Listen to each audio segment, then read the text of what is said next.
Good morning, everybody, and welcome to another edition of Coffee with Casey. Take 30 minutes out of every week and check on the market conditions because things change quick and they're changing as we speak. So we need to stay out in front of it. If you look at sales statistics, I've said for years, sales statistics are for houses that went under contract 30 to 40 days ago. Decisions were made 60 to 80 days ago. So basically, when you see sales statistics, it's on what the momentum was 60, 80, 90 days ago.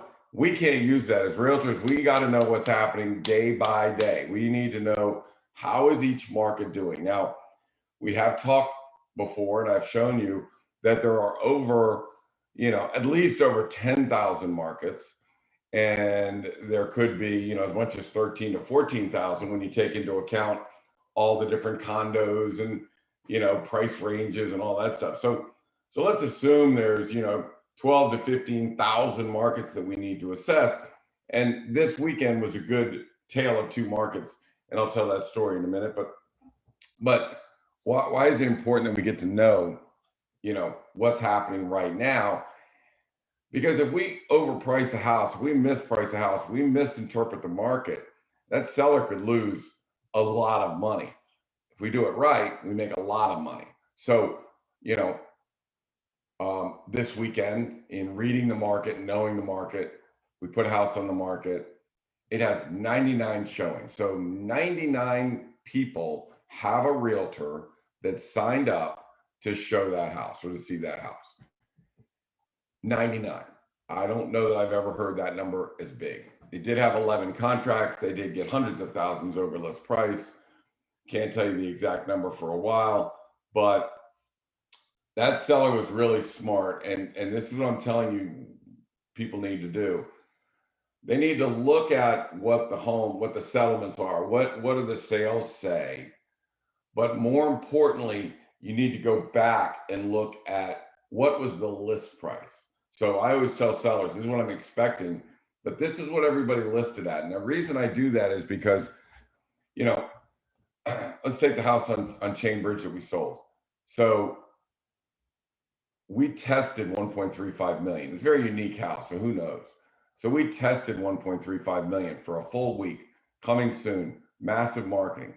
And it was not getting the love. There was just not enough people in there to generate competitive bids. There just weren't enough people loving that house. So I went to the sellers. I said, we need to drop this to 1.3 million. And, reluctantly, they said, if that's your advice, then we'll do it. Now, once we dropped to 1.3, we found that buyer pool. The buyer pool came pouring in. Our contracts went up to $1.5 million. So they, in fact, were 200,000 over the list price. And it's funny.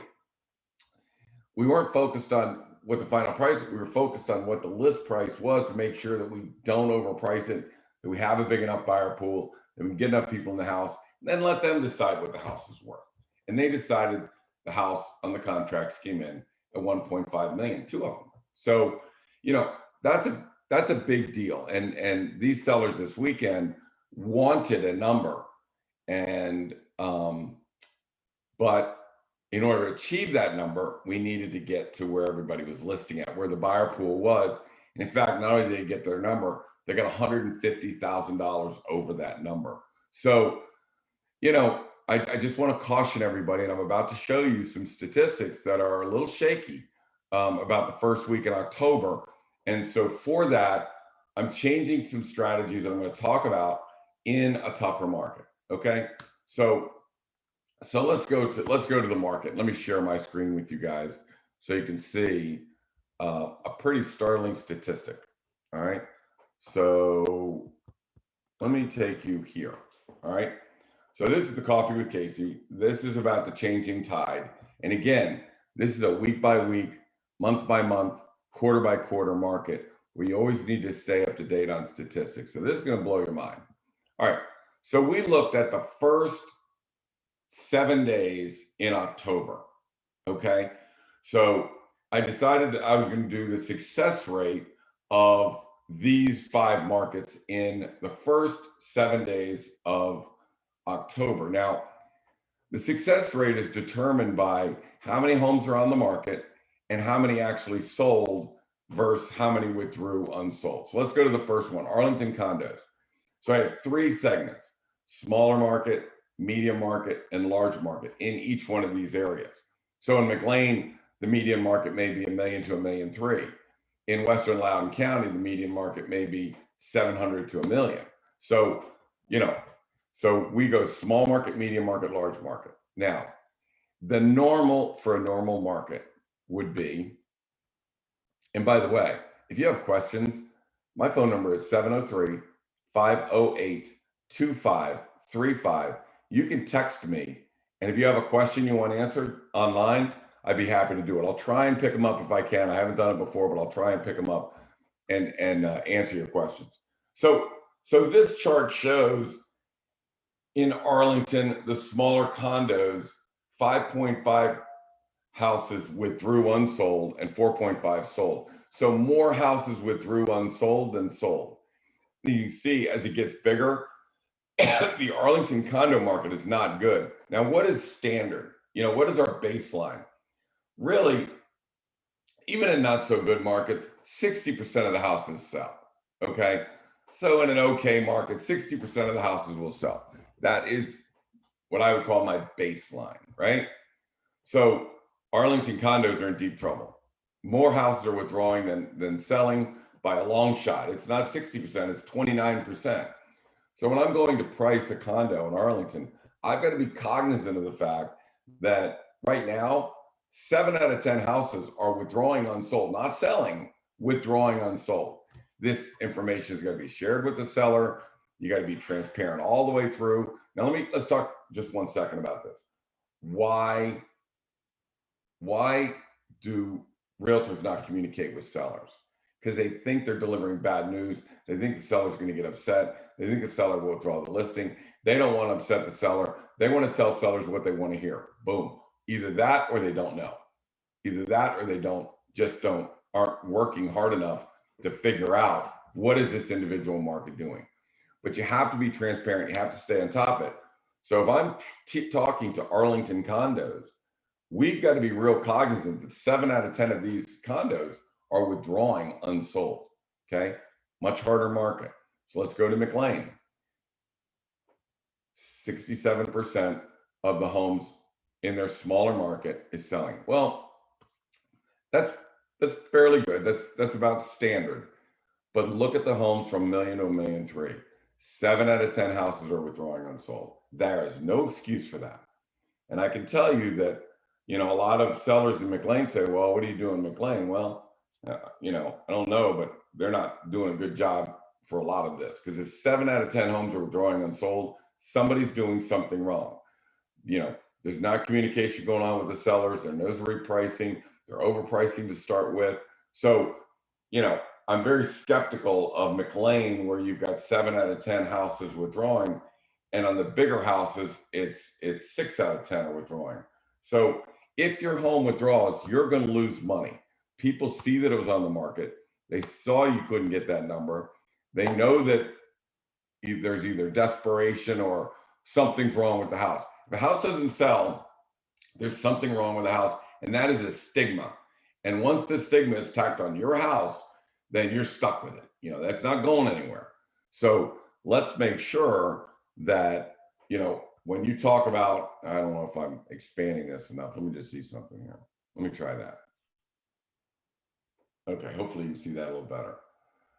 All right, so I'm gonna escape from that because I don't see all the numbers transpired there. So I'm gonna leave it where it is right here. I'm gonna leave it at this.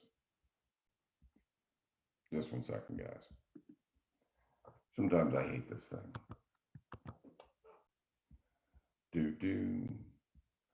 All right. So I've lost my cursor. I hate this damn thing. All right.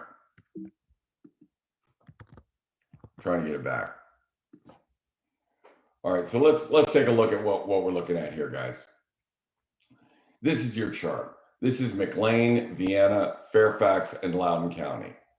That 60-degree line, that white line you see, that's 60% sold, 40% unsold.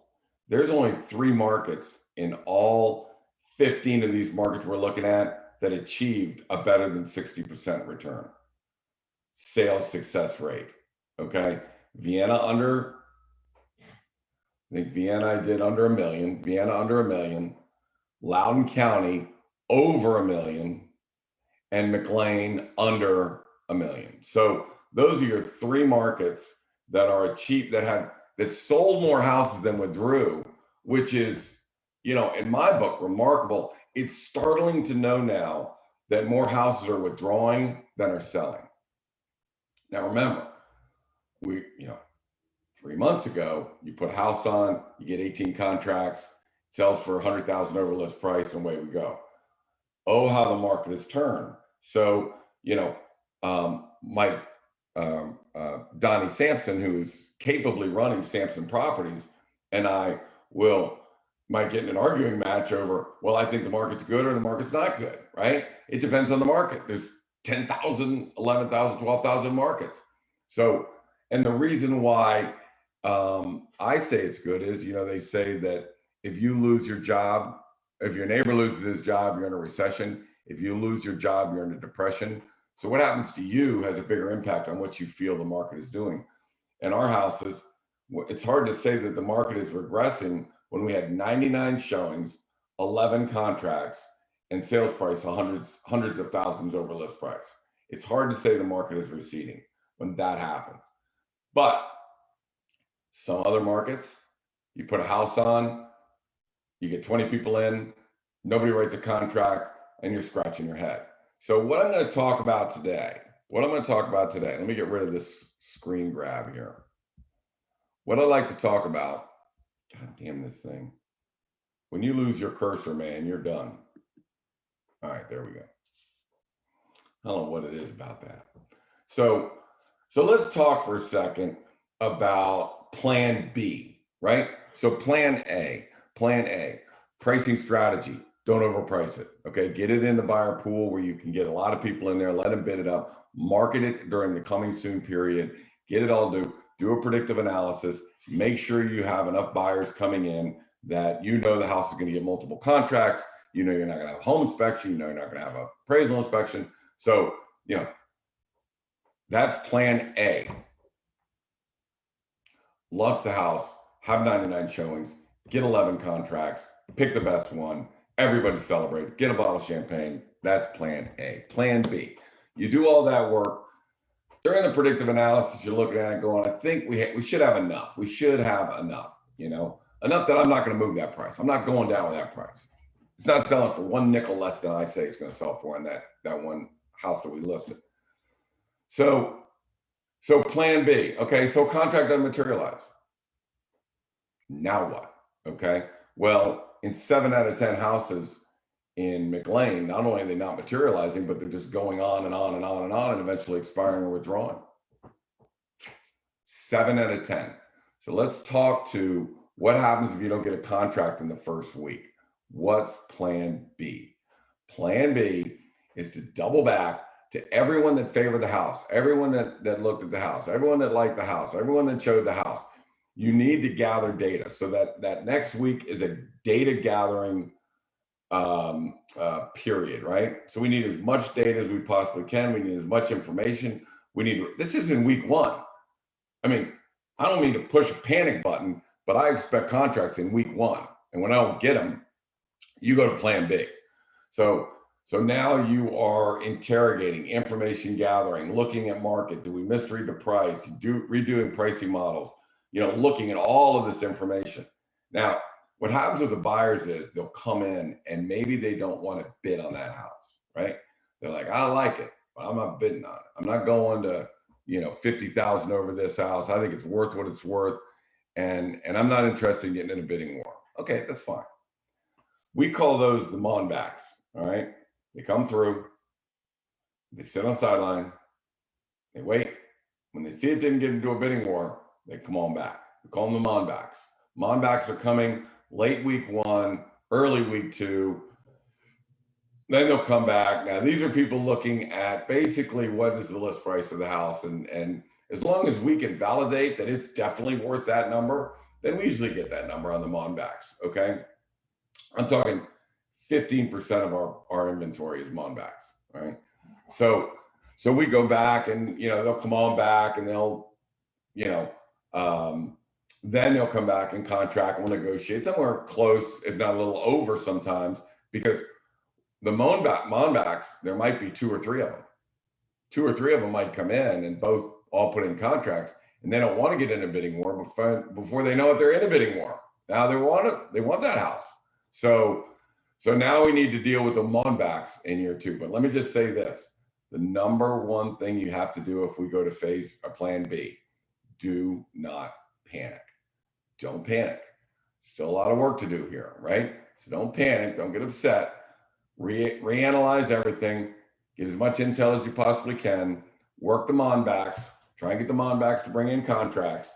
Get the contracts bidding up. At the same time, I will tell you that I'm not saying I panicked, but I was upset that we didn't get a contract, right? So I'm beating myself up on this, not the 99 showings, but on another listing that we had. So then I come up with, okay, I know my buyers are coming in from Arlington. They're in apartments, they're in condos, they're moving east to west. They have two kids. They're looking for good schools. I know where they are. I know where they're coming from. So then it's like, okay, maybe some people think that it's out of their price range that they can buy a single family detached house in a beautiful neighborhood with great schools across from a pool and looking at a lake.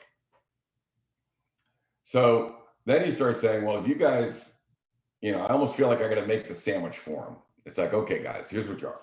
You're sitting in an apartment. I'm going to make you a sandwich. Okay. And the sandwich sounds something like this. If you make a combined income of $140,000, you can own a single family detached house in this neighborhood and this school district with this view and all the amenities of this. If you make $140,000 combined income, well, guess who that's going to? I know the apartments that have people that have combined incomes of over $140,000. So if you're sitting there, I already know, and you get a card from me that says you can have this beautiful house if you have a combined income of over $140,000. I've made the sandwich for you, put it on your doorstep, and let you look right at it. So is that the thing that's going to bring it? I don't know, but it helps. I mean, we're pulling the ripcord, man. And when you pull the ripcord, you just start going, you go nuclear on the market, right? We have very rarely don't get a contract on the house in the first weekend. I would say that, 85% of our houses, they're fighting over, but that 10% that they're not fighting over, you got to go to work, right? So some agents will put it on the market. It doesn't go, and before you know it, it's getting stale, and then it gets stale, and then the sellers are angry, and you already promised them they could get X amount of dollars, and you can't get it. So now you're going back and seen that act. Sit down with a lot of sellers where communications go flatline and you get nothing back.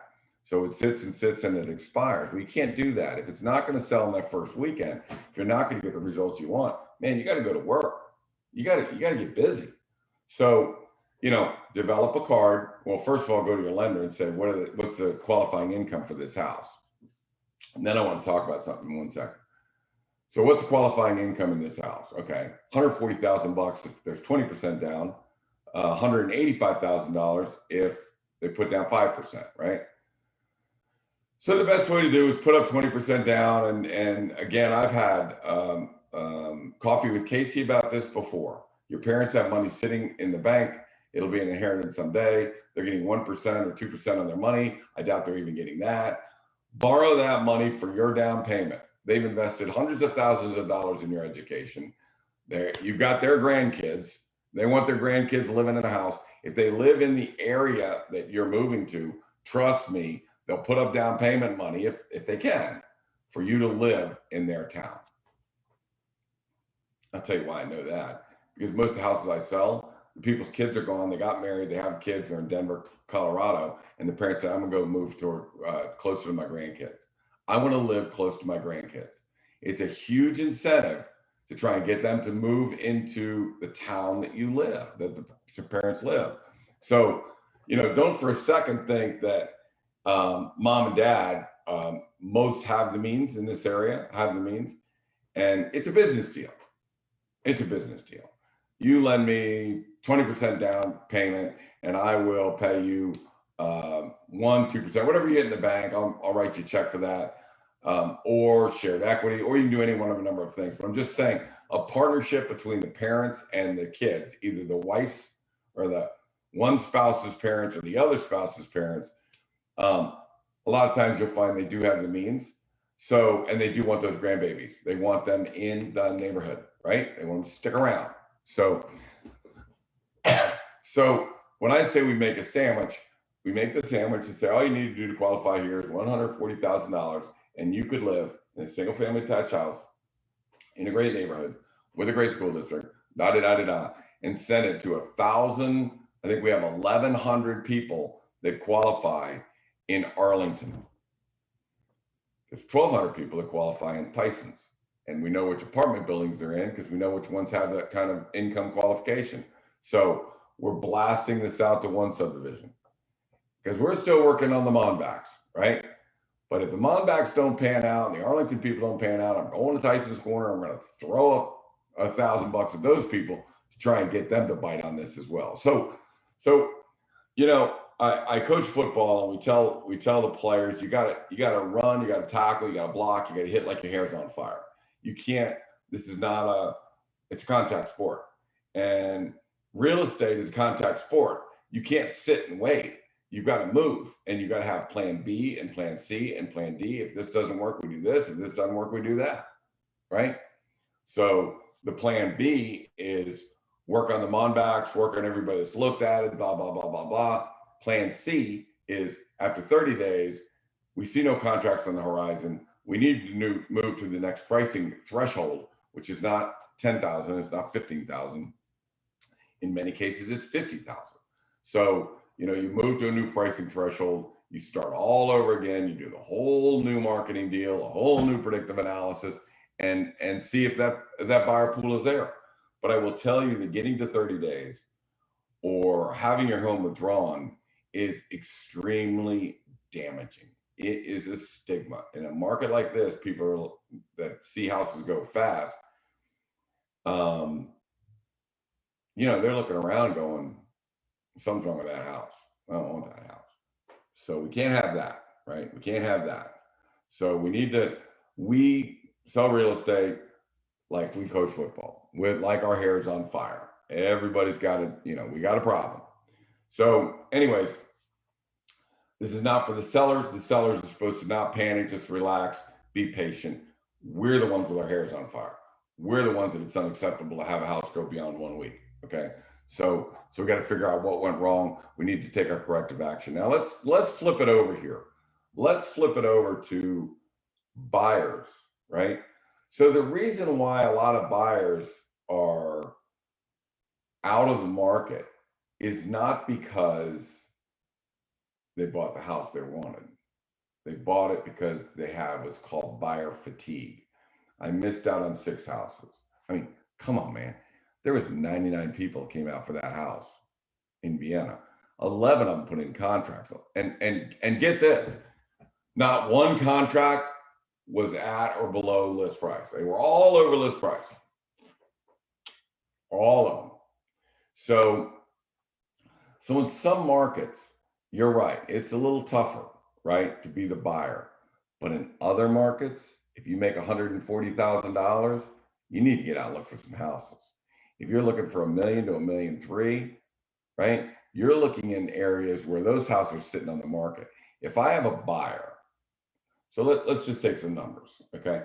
Let's say a house is worth, we can probably comp it out at $1.2 million, but it really should be listed at $1.1 million. And it may sell for 1.2 if we list it for $1.1 million. Okay. Some people say, I want $1.25 million. And the realtor goes, okay, that sounds like a good number. That's what my computer says, 125. Let's go, let's do it. Nothing. Crickets. Gone. Sitting. Expired. Withdrawn. Okay? That's fine. If I'm a buyer, I'm looking at that house. It's worth 1.15 million. I can prove it. I can absolutely prove it. So our buyers, we're settling on a house either today or tomorrow that was listed at well, I can't give numbers yet, but we bought that house at $200,000 less than the asking price. And the reason we did it was when I approached the realtor and I said, my client likes this house, man. How do you guys price this? Where did this price come from? So, well, that's what the seller wants. They're retiring and they need that money. They want that money. It's like, I don't, rule of real estate. We don't care what you want. It's only cares what it's worth. So we put a contract together and we said, look, this is what it's worth. I mean, I don't know where you got that number, but this is actually what it's worth. Okay. And we negotiate the contract and buyers get the house. It's $200,000 less than the sellers, originally wanted for this house. But once you prove the value of the home, I tell my son, I said, Kev, the only words I can leave you after I die is you need to know value. You need to be able to determine what things are worth. If they say a house worth 1.1, 1.5, and I say the house worth 1.3, we're getting that house for 1.3. Because we prove it 4 different ways. Why is it worth 1.3 million? So anyways, let me just look here real quick. Michelle said, someone asked, can you define the success rate again? Yes, I will. Let's say in Arlington, I take a price range, $1 million to $1.3 million. And I said, how many houses sold? 4. How many houses withdrew? 6. The success rate is 40%. So 40% of the houses sold, or I'm sorry, let me stop. 40% of the houses went under contract. So last week, 40% of the houses went under contract, 60% of the houses withdrew unsold. I hope that makes sense. So I'm really interested in how many people wrote contracts this weekend. So I have 4 houses went under contract, 6 houses withdrew unsold. To me, that's a 40% success rate because it's a 60% withdrawal rate. So I hope that helps. And we look at a couple things when I'm determining markets. I want to know what the current success rate is, and I want to know what the ratio is of listings under contract and active. So let me explain that one. If 60% of the houses are under contract and 40% are active, okay, then you have a 60% under contract rate, okay, which is a seller's market. That tells me we're pretty much in a seller's market. Now, that speaks to the last 45 days. But the contracts, how many were written this weekend and how many withdrew, that's this week. So 2 things, the success rate is how many withdrew versus how many went under contract. And, the other rate I look at is how many houses, if I'm going out to buy a house, how many houses are under contract versus active, right? So if 10 houses are on the market, 4 are active, 6 are under contract, that's a 60%, right? So I'm looking for markets where the seller rate is over, 60, 70%. That's a good seller's market, right? So when you're working as a buyer or whether you're working as a buyer or just one sec, whether you're working as a buyer or a seller, you need to know, right? The most current information you can. You need to know how homes are under contract and the price you're selling or buying. And you really need to know, if you're selling, you really need to know what was the list price everybody asked. Because if Casey Samson asked 1.35, he wasn't getting 1.5. I had to go all the way down to 1.3. Then I got all the buyers to get to the 1.5. So in a market like this, which is crazy as hell, I got look, 200,000 over list price, 99 people looking at a house, 11 contracts coming in. That's crazy, man. I mean, so, is the market good or bad? Well, for one seller, it's incredible. For another seller, it's, gosh darn it, where is everybody? Can't treat there's 11,000, 12,000, 13,000 markets. The only mistake you can make in a market right now is overprice. My only concern is not overpricing a house. That's my only concern, right? So, and sometimes with this house, you know, I'm digging in. There's no way that damn house is selling for 1 cent less than that. I'll go find a buyer. I'll make the sandwich. I'll put all the numbers together. I'll send it to 1,000 renters in Arlington that I know qualify for this house. I'll send it to 1,000 people in Tyson's Corner. I don't care what it costs. I'm going to send $1,000 to each one of them, and I'm going to get them to come in here and buy this damn house. And we're not taking a dollar less because that's what it's worth. All right. So that's kind of a look, 30-minute look at what the current market conditions are, where we are, where we stand, what the strategies are. Again, I hope I've covered a lot of stuff. I know I kind of recover because people don't stay for the whole show, and they don't, you know, listen to it every week. So I just try and make sure that everybody's up to speed on where we are. My name is Casey Samson. This is Coffee with Casey. We do it every Thursday at 11 o'clock. I spent 30 minutes getting our arms around the market, coming up with strategies. They are changing. There's a lot of plan Bs. There's a lot of plan Cs. And if you don't have a plan B or a plan C, then plan D is it's withdrawn or expired, unsold, and you are tagged as a house that something's wrong with it. So you can't have that, all right? So you can reach me at 703-508-2535. My name is Casey Samson. And I'll tell you what, I'm going to just take 1 second here and go over a chart that went out to everybody in Vienna. And the chart had 2 phone calls. I was like, can you explain this chart? It's like, yeah, I'll explain that chart. The chart shows for the first 3 quarters of the year, our team had $52.5 million worth of sales in Vienna, which is off the charts for us, for anybody. The next closest top producer was at 12. So it was top producer from this company. Then it was top producer from Weicker, top producer from Long and Foster. So you could see all the agents, and I don't put agents' name on it. I think that's bad form, but I do put their company. So this is the top Vienna agent from Long and Foster. And here's another one, top producer from Long and Foster or from Weicker or whatever. So it shows that, you know, we had settled, okay, we either were the buyer agent or the seller agent on 52.5 million, and the next closest was 12. I know it's a very dramatic chart, and people are going, what the heck does this mean? Well, that's what that means. It's been a good year, but I would tell you this, the pricing strategy, the marketing plan, the predictive analysis, the plan B if something goes wrong, those are all critical to making that number where it is, okay? You know, Billy's a football coach with me. We don't like to lose. We like to win, and we're gonna do whatever it takes to win. So my name is Casey Samson. You've been listening to Coffee with Casey, 703-508-2535, or you can reach me at casey@caseysamson.com. We'll see everybody next week. Bye now.